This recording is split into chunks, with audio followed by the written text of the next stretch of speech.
Boa tarde, o meu nome é Rita Afonso e sou responsável pela gestão do portfólio de pós-graduações na formação de executivos da nova SBE. Sejam bem-vindos a este webinar, onde vamos falar sobre a nossa pós-graduação mais emblemática, o curso Geral de Gestão, e apresentar-vos o embaixador do programa, António Simões, antigo aluno da nova SBE e protagonista de uma carreira internacional meteórica. Já vamos saber mais. Antes, gostaria de lhe explicar melhor esta ideia que estamos a lançar, de associarmos a cada uma das nossas pós-graduações um antigo aluno reconhecido pelo seu percurso profissional e que tem a ver com dois valores que são muito queridos para a escola. A ideia de uma comunidade nova SBE, que promove a ligação emocional e intelectual entre a escola e os cerca de 19 mil antigos alunos espalhados pelo mundo, e também o conceito de jornada de aprendizagem contínua, ou seja, a nossa convicção da importância de nunca parar de estudar ao longo da vida. Passo então a apresentar os protagonistas do webinar de hoje. Começo por dar as boas-vindas ao sponsor, que convidámos especificamente para representar o curso Geral de Gestão, António Simões. António Simões licenciou-se em Economia, na Nova, foi o melhor aluno do seu ano, foi o partner mais novo da McKinsey, o aluno de MBA mais novo da Columbia University e o CEO mais novo do HSBC, um dos mais conceituados bancos ingleses, onde ficou durante 13 anos. Pensamento estratégico é a capacidade que lhe é sistematicamente reconhecida, mas diz que nunca teve um plano de carreira muito definido. A verdade é que aos 37 anos liderava 43 mil pessoas. De Londres para Madrid, António Simões vai assumir no dia 1 de setembro, aos 45 anos, a direção europeia do Santander. Já passou mais de metade da sua vida no estrangeiro, mas considera-se apenas um português que viveu em muitas cidades. É um apaixonado pela causa da diversidade, começa a trabalhar às 6h30 da manhã e já confessou que nem sempre consegue o tão almejado work-life balance. Bem-vindo também, professor Miguel Pinei Cunha, coordenador científico do curso Geral de Gestão, que vai agora para a edição 44, é professor catedrático da nova SBE, tem a cátedra da Fundação Amélia de Mello em liderança, é um dos mais conceituados especialistas mundiais na área de liderança e comportamento organizacional, autor de mais de 30 livros e já recebeu vários prémios pela abordagem inovadora do seu trabalho académico. Ora bem, este webinar terá duas partes. O professor Miguel Pinei Cunha e António Simões vão trocar ideias sobre a pós-graduação e a questão da liderança nos tempos que vivemos hoje. É para essa conversa que vamos passar já a seguir. No final teremos oportunidade para responder a quaisquer questões que queiram colocar, o que deverão fazer através da funcionalidade de Q&A que tem na barra de menu no vosso ecrã. Boa tarde, Miguel e António, bem-vindos. Boa tarde e obrigado, Rita, obrigado, António, em especial, e obrigado a todas as pessoas que estão aqui connosco. Eu devo dizer que estou cheio de vontade de ouvir o António, porque, tal como a Rita dizia, a lógica do curso Geral de Gestão é uma lógica de aprendizagem contínua e o momento que vivemos com esta pandemia que nos surpreendeu tem-nos obrigado todos a aprender, neste caso não apenas de forma contínua, mas também muito, muito rápida. E como há um conjunto de perguntas à volta desta novidade que o Covid nos trouxe, eu se calhar começava mesmo por aí, por perguntar ao António que lições de liderança nos traz esta pandemia, o que é que nós aprendemos, o que é que já sabíamos mas passou a ganhar uma nova importância, o que é que veio para ficar, o que é que veio mas se calhar não vai ficar. No fundo podemos começar por aí, que eu acho que é um tema que julgo que importará à maior parte daqueles que estão aqui connosco. António. Obrigado, Miguel, e obrigado pelo convite. Tenho muito gosto de ser o sponsor do curso Geral de Gestão e obrigado, Rita, também por essa introdução que me fez sentir mais velho agora e é ótimo estar aqui e começar esta conversa. Como dizias, Miguel, muita coisa mudou nos últimos 5 meses e de um ponto de vista de liderança, há talvez 3 áreas que do meu ponto de vista eram um pouco binárias, que eram um bocadinho preto e brancas em que eu pelo menos aprendi que existem trade-offs importantes. A primeira é a área de resiliência, de resilience, e depois de décadas como executivos a falar sobre eficiência, e de certeza que o curso geral de gestão fala muito disso, de offshoring, de outsourcing, de programas de redução de custos. O que aprendemos nesta crise, aprendemos ou voltamos a aprender a importância da resiliência em termos de processos, em termos de continuidade, em termos de supply chain.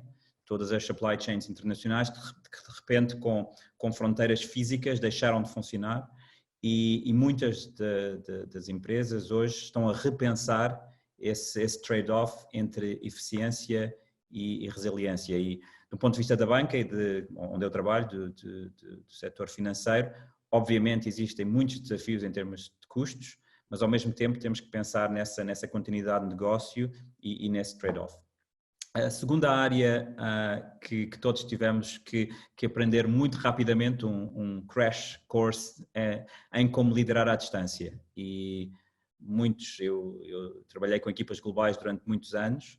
Este tema da pandemia e do Covid-19, trabalhando no HSBC, que é um banco com muita presença na Ásia, para mim isso começou no final de janeiro. Eu lembro de voltar de Davos, do World Economic Forum, e ter 90% da minha equipa na China, em Hong Kong, já a trabalhar virtualmente, e todos nós como líderes tivemos que nos adaptar muito rapidamente.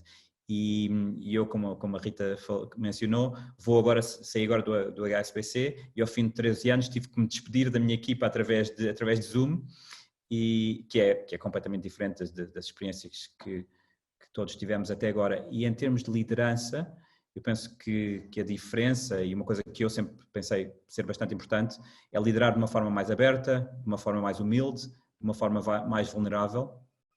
Eu começo todas as minhas reuniões de equipa semanais com a pergunta como é que te sentes, como é que a minha equipa se sente, que num contexto britânico, asiático, é ainda mais estranho do que num contexto português, porque as pessoas são mais reservadas.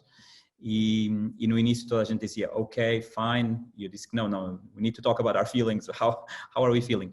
E isso permitiu-me desenvolver uma relação com a minha equipa completamente diferente, de uma forma muito mais aberta, muito mais humilde, muito mais vulnerável. Fizemos isto há 2, 3 anos atrás. Eu penso que é impossível conseguir esse tipo de relação se começarmos só a liderar virtualmente. Ou seja, é importante construir esse tipo de liderança e de estilo de liderança.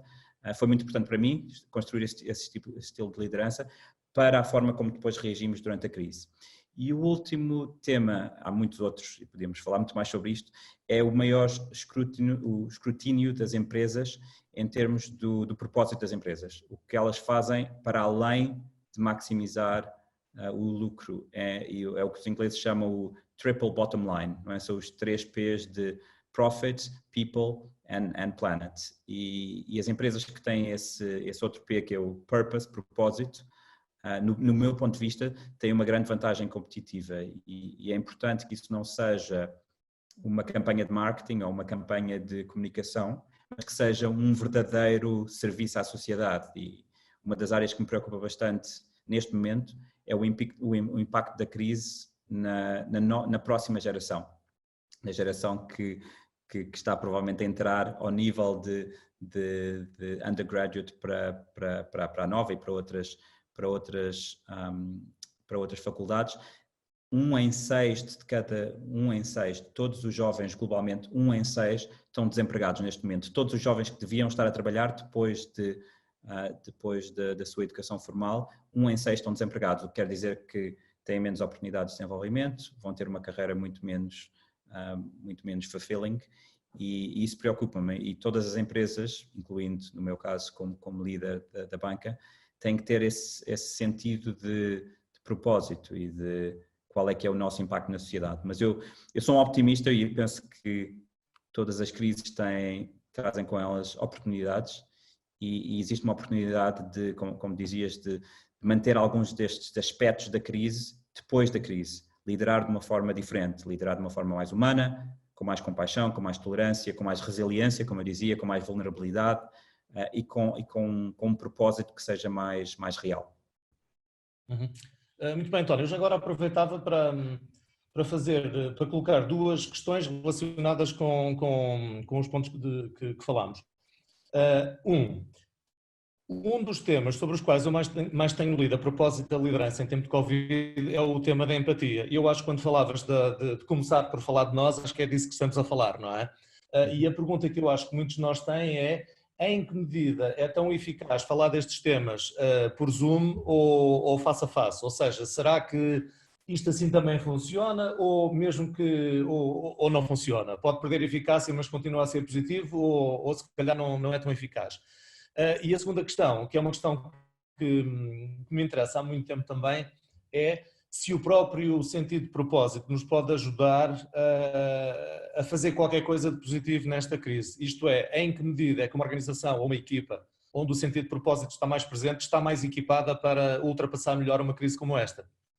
Sim, e na verdade as duas questões, no meu ponto de vista, estão ligadas. Na questão da empatia, eu acho que é muito mais complicado, estamos todos a aprender, não é? Mas muito mais complicado entender as nuances de comportamento virtualmente. Ou seja, por isso para mim foi muito importante conhecer a minha equipa a um nível diferente de proximidade antes desta crise, não sabendo que a crise vinha, porque eu já liderava uma equipa global entre Hong Kong, Nova York, Miami, Middle East, Londres, mas tínhamos reuniões presenciais todos os 2 meses, em que trabalhávamos muito mais nesse espírito de equipa e de nos conhecermos melhor, com maior sentido de empatia, como utilizando a palavra e acho que isso é muito importante. Eu acho que é muito complicado conseguir essa mesma empatia só virtualmente. Ou seja, eu estou agora vou começar no dia 1 de setembro com uma nova equipa, espero poder estar com eles em Madrid, em Lisboa, aliás, também a equipa do Santander aí em Portugal, em Espanha, no Reino Unido, na Polónia. Penso que essa parte presencial é importante, todos temos que nos adaptar a uma realidade diferente em termos virtuais, mas essa empatia, eu penso que a parte presencial é muito, muito importante ainda para essa empatia. A segunda pergunta em termos de sentido de propósito, vou dar um exemplo real da minha equipa anterior. Eu era o CEO da parte de Private Banking do HSBC, portanto a banca privada global, e quando eu comecei como CEO, eu disse que não queria ser o CEO simplesmente para melhorar os retornos dos portfólios dos nossos clientes, que obviamente é uma coisa importante em termos de banca privada, mas que queria pensar no propósito da banca privada. Se estamos a servir os clientes mais privilegiados em todo o mundo, que estão em termos de rendimentos e de income e de wealth nos escalões mais altos da sociedade, que temos que pensar como é que os ajudamos a eles a terem um impacto positivo na sociedade. E tivemos essa discussão há 2 anos, muito antes e esse propósito, esse sentido de propósito ajudou-nos muito durante a crise, porque durante a crise muitos desses clientes estavam a doar parte das operações ou de riqueza, ou etc. E para nós como equipa sentimos muito mais que estávamos a ter um impacto positivo, mais do que só servir billionaires, não é? E então, se aplicares esse conceito a outras empresas, ter muito claro qual é que é esse sentido de propósito, acho que ajuda bastante durante qualquer crise, incluindo uma crise como esta, em que estamos virtualmente desligados e que estamos virtualmente ligados e que temos menos a empatia e menos os pontos da pergunta anterior. Muito bem, ou seja, a melhor maneira de nos prepararmos para uma crise é começar a fazer as coisas certas antes da crise. Claro, completamente. Exato. Que é uma receita péssima, Miguel, porque para dizer o que é que devias fazer agora? Já devias ter feito isso anteriormente. Ou seja, mas é verdade, ou seja, ter de repente acordar de manhã no meio da crise e dizer nós agora temos um propósito e o propósito é ajudar o mundo, isso vai ser completamente hipócrita e qualquer pessoa, como membro da tua equipa, ou membro do público, ou consumidor, vai perceber imediatamente que isso não é verdadeiro, não é honesto. Sim. Não, acho que é um ponto muito importante, até porque, de facto, se nós fizermos as coisas certas numa base regular, provavelmente estamos muito melhor equipados para aguentar momentos de turbulência. Portanto, acho que é um ponto muito importante. E eu próprio, nas sessões que tenho tido com vários grupos, esta questão de como é que eu consigo, à distância, criar este espírito de equipa é uma questão que aparece sempre e, portanto, acho que ficamos aqui com muito boas dicas. Muito obrigado, António. O segundo ponto que nós temos para discutir, o tempo é muito escasso, mas há uma pergunta que eu também gostava de aqui colocar. Uma das razões pelas quais muitos dos nossos participantes vêm frequentar o curso de gestão tem a ver com o facto de as pessoas se aperceberem que em determinados momentos da nossa carreira é importante voltar à escola para refrescar conhecimentos, adquirir novas competências, repensar o que fazemos, etc. Ou seja, cada vez mais assumimos nós na universidade, é importante assumir que a aprendizagem é um processo que tem lugar ao longo da vida e não algo que se termina quando se tem 20 e poucos anos, não é? E eu gostava de ver da parte de quem está do lado do mundo empresarial em que medida é que esta questão também é vista da mesma maneira, particularmente em momentos em que nós neste momento temos o Covid, mas a seguir ao Covid a digitalização continua aí, portanto toda a turbulência continuará. Como é que é isto do lifelong learning, António? Uma questão super importante e que, em termos, como tu dizes, esta ideia de que tínhamos uma formação académica durante 2 décadas no início da nossa vida e depois temos 5 décadas de trabalho e que essas fases são completamente separadas, é uma ideia do passado e ainda antes desta crise, mas especialmente com esta crise, em que provavelmente houve mais inovação nos últimos 5 meses do que nos 5 anos anteriores. E para dar um exemplo do HSBC, nós tivemos a fazer tínhamos uma app para os nossos clientes, mas queríamos comunicar com os clientes de private banking através do WhatsApp, que o meu departamento de compliance disse-me durante não sei quantos anos que era impossível de fazer, e em 3 semanas, obviamente, como era a única forma de comunicar com os clientes, aprovámos uma nova forma de comunicar com os clientes, e esse tipo de mindset e de inovação acelerou exponencialmente durante esta crise. O mesmo aconteceu em termos do trabalho remoto e funções que anteriormente não contemplávamos que pudessem ser feitas à distância. Por exemplo, no nosso caso de banca, toda a parte de trading na sala de mercados, como provavelmente sabes, é uma das atividades mais reguladas e que não nos vimos, não tivemos outra opção senão fazer isso também em termos remotos, e agora obviamente temos essa flexibilidade. Portanto, neste contexto, o lifelong learning é ainda mais importante porque empresas, executivos, temos todos que ser mais ágeis, mais flexíveis e para muitas das pessoas que estão hoje no webinar e para muitos de nós, este reskilling pode ser a diferença entre continuar a ser relevante e continuar a desenvolver em termos profissionais ou tornar-se completamente obsoleto. Isto é verdade para indivíduos ou para empresas e no meu caso, como a Rita referiu, eu formei-me na faculdade, na nova SBE em 1997, depois, portanto, comecei a trabalhar nessa altura, etc. Quase uma década, uns anos depois fiz o meu MBA nos Estados Unidos e estive em Itália, mais uma década continuei a trabalhar no HSBC e fiz vários Executive Learning nos Estados Unidos, em Harvard e outros cursos. Agora estou a fazer mais uma transição entre o HSBC e o Santander e espero ter mais 2 ou 3 carreiras à minha frente, ou seja, esta ideia de que temos que nos reinventar e reskill, e muito desse learning vai ser formal learning ou mais informal, formal ou mais informal, e nesse contexto o curso de Geral de Gestão é um ótimo exemplo desse reskilling, é ainda mais importante hoje do que era antes desta crise. Muito bem, muito obrigado. Já agora aqui uma nota, nós próprios, também por causa destas mudanças, temos reinventado o curso de Geral de Gestão, sem perder a base, não é? Como a formação em gestão geral, mas para muitas pessoas esta reinvenção da carreira não passa necessariamente por arranjar um novo trabalho fazendo mais ou menos a mesma função numa empresa diferente, mas em alguns casos passa mesmo por tentar pôr em prática um projeto pessoal, ver se uma ideia tem a viabilidade do ponto de vista de negócio, e por isso também, por exemplo, uma das atividades que começámos há alguns anos foi a criação do Business Project, em que um grupo de participantes tem de trabalhar uma ideia do princípio ao fim, e uma das experiências mais gratificantes do programa tem sido de facto ver que algumas dessas ideias passam mesmo da sala de aula para a realidade, e portanto isto é verdade não apenas para os nossos participantes, mas também para nós. Portanto, nós próprios temos de nos reinventar e de reinventar o programa. Dito isto, e porque o tempo já vai avançando, portanto a conversa é boa e passa rápido, portanto António, obrigadíssimo, foi muito esclarecedor, mas acho que agora é a altura talvez de ver que questões é que as pessoas que estão aqui connosco têm para nos colocar, e temos aqui a Rita para nos dar uma ajudinha. Rita, então. Então, professor, tenho já uma questão muito simples e se calhar ia começar exatamente por aqui. Temos alguém que quer saber qual é o segredo do sucesso do CGG? O segredo do sucesso do CGG são tantos. Não, acho que não. Acho que o segredo do sucesso do CGG, acho que a fórmula é equilibrada.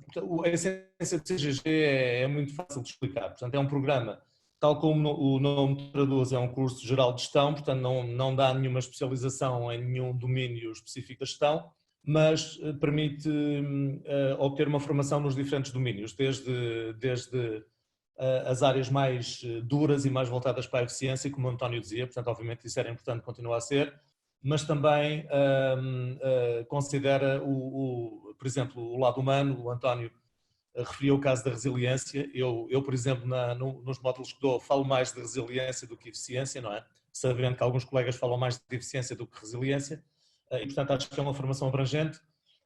Temos tido cuidado, tal como eu dizia, ao longo dos anos de refrescar conteúdos. Portanto, há conteúdos que perdem alguma relevância, há outros que se tornam mais importantes. Nós, nestes anos mais recentes, temos tentado aumentar a componente de tecnologia e digitalização. Portanto, acho que neste momento a tecnologia e a gestão estão cada vez mais combinadas e temos tentado fazer isso. E depois há dois elementos que eu acho que são igualmente críticos. Por um lado, um corpo docente que eu diria que é muito escolhido na faculdade. Portanto, o que procuramos são pessoas que tenham não só a base académica, mas também a capacidade de comunicar com as empresas e as pessoas que trabalham nas empresas.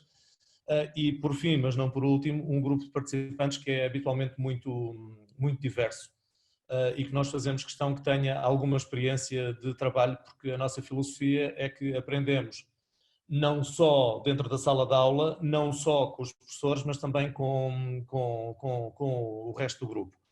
E, portanto, nesse sentido, a aprendizagem também se faz muito partilhando experiências, como é que eu vejo na minha empresa, como é que outra pessoa vê na empresa dela, como é que é no setor A e no setor B, e, portanto, nós procuramos que o grupo seja ele próprio muito diverso. Portanto, no fundo, isto é um pouco, se quiserem comparar, é um pouco uma espécie de MBA, e eu digo uma espécie porque obviamente não é um MBA, não tem a profundidade, não tem a carga, não tem a intensidade, mas de algum modo permite ver de uma forma que tem esta diversidade e algum equilíbrio, julgo eu, a tocar as diferentes áreas da gestão. Portanto, acho que a haver segredos, eles seriam estes.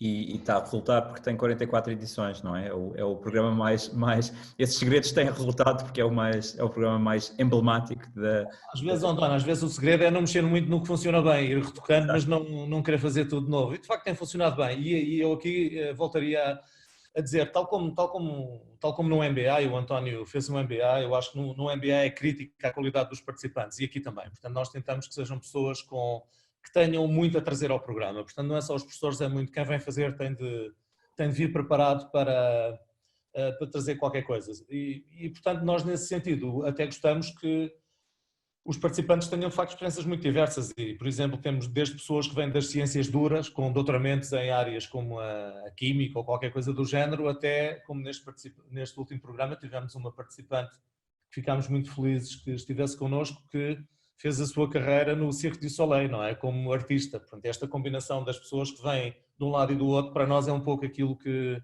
permite ver o mundo de outra maneira. Sim. E, aliás, eu, do meu ponto de vista pessoal, eu fiz o meu MBA há 20 anos atrás, continuo a ter um network enorme com esse grupo de participantes e o curso geral de gestão tem exatamente essa componente, essa diversidade gera também um networking e relações que vão continuar para as próximas décadas para os participantes do programa. E sei que estava a falar com a Rita sobre isso e ao fim da primeira semana existe já uma relação pessoal entre os participantes que dura obviamente durante os 5 meses do programa, mas que durará muito para além disso, e daí que essa diversidade é importante. Ou seja, eu para estar rodeado de outros banqueiros posso trabalhar todo o dia no banco. Ou seja, é importante estar exposto a outras experiências, e nesse aspecto o CGG é ótimo. E para isso contribui muito este formato diferenciador do curso geral de gestão em relação a outras pós-graduações que funcionam em horário pós-laboral, enquanto o CGG funciona em horário laboral, uma semana por mês, durante 5 meses, das 8h30 às 5h30, e relacionado com isto surge aqui alguém que pergunta como é que normalmente reagem as empresas ao ter que libertar um colaborador uma semana por mês. Eu posso dar a minha perspectiva. Eu tenho muitos casos em que fui eu próprio a incentivar e a encorajar pessoas que trabalham comigo a fazer, a continuar a educação formal ou mais informalmente. Há diferentes formatos. Isso tem que ser uma discussão, obviamente, com as várias empresas. Em termos de investimento em capital humano, o retorno nesse investimento é enorme para empresas, mas tem que haver depende da dimensão da empresa, depende da situação de cada candidato, mas do meu ponto de vista como CEO de uma empresa, é óbvio que no médio e longo prazo o retorno é várias vezes o investimento dessa semana, e penso que esta crise nos ensinou alguma coisa também, é essa flexibilidade de que não temos que estar todos na nossa escrivaninha às 7 da manhã, às 6h30, como no meu caso, a trabalhar o dia todo da mesma forma sistemática. Podemos ter essa flexibilidade, e o trabalho remoto ensinou-nos também que é possível fazer isso. Portanto, penso que existe ainda mais essa flexibilidade neste novo mundo. Eu julgo que, e a experiência destas edições mostra, é uma questão de, tal como o António dizia, é uma questão de articular expectativas. Portanto, o importante aqui é que quem vai participar esteja consciente de que aquela semana é para dedicar principalmente àquela atividade. Portanto, isso é que para nós é muito importante, porque nem faria sentido que fosse de outra maneira, que a pessoa inscreve-se, mas depois vai um dia, mas já não vai o dia a seguir. Portanto, isso é que seria destrutivo do ponto de vista daquilo que se pretende com o programa. A experiência que temos mostra que quando a expectativa é clara também não tem havido problemas, e pelo contrário, a dedicação das pessoas tende a ser muito intensa, e aquilo que o António referia até do networking depende de facto dessa presença consistente. De outra maneira é evidente que isto não acontece, não é? Temos aqui mais uma questão, ainda tempo só para uma última questão. Alguém que pergunta se face ainda a este cenário, a este contexto de pandemia, onde ainda há muitos pontos de interrogação, se há alguma hipótese de haver aulas online. Eu diria que não, mas vou deixar o professor complementar a minha resposta. Eu também diria que não, mas nenhum de nós controla o vírus, não é?